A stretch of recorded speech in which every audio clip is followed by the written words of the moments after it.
Good morning everyone. আজ আমরা এসেছি বোলপুরের শান্তিনিকেতনের সৃজনী শিল্পগ্রাম। তো এটা ছোটো পার্কের মতো, খুব সুন্দর জায়গাটা। তো এখানে অনেক ছোটো ছোটো স্কাল্পচার আছে এবং সুন্দর আর্কিটেকচার আছে।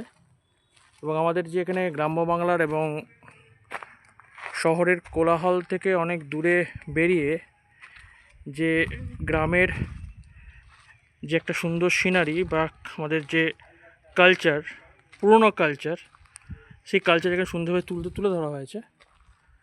এই পালকি, তারপরে বিভিন্ন জায়গায়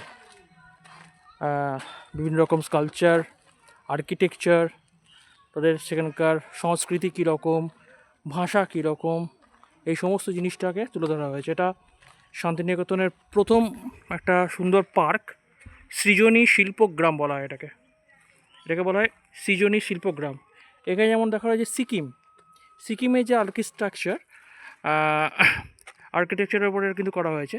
সিকিমের যে কালচার, তাদের যে ভাষা, তাদের যে বিশ্বাস, সেটার উপরে কিন্তু করা হয়েছে। As look like as a monasteries মতো। হ্যাঁ, এই পরে আমরা চলে যাব কোথায়? বিহার। তো বিহার দেখতেই পাচ্ছেন।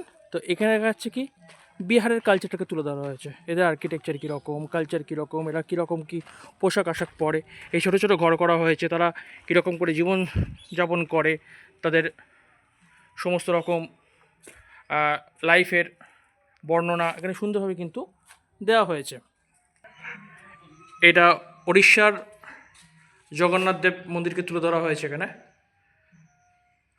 উড়িষ্যার স্ট্রাকচারটা সুন্দরভাবে তুলে ধরা হয়েছে। এই যে পারম্পরিক ঘর বলা হয় এটাকে।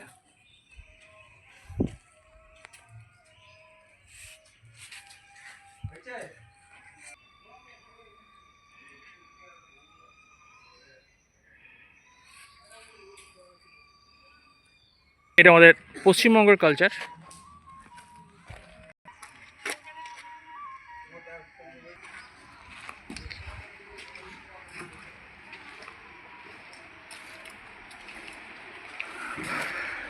সুন্দর গ্রামের কালচার, তার সঙ্গে দুর্গাপুজো,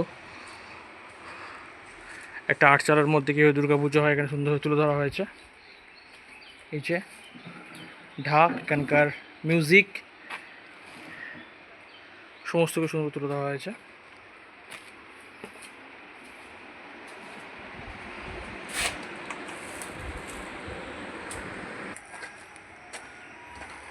আমাদের পশ্চিমবঙ্গের গ্রামে বাড়িতে কি কি থাকে? একটা ঘর, টিনের তৈরি ঘর, ঘরের বাইরে একটা সুন্দর একটা মই রাখা আছে, বাগান, তার সাথে একটা তুলসী মন্দির। এই যে তুলসী মন্দির, গড়গড়ির চাকা,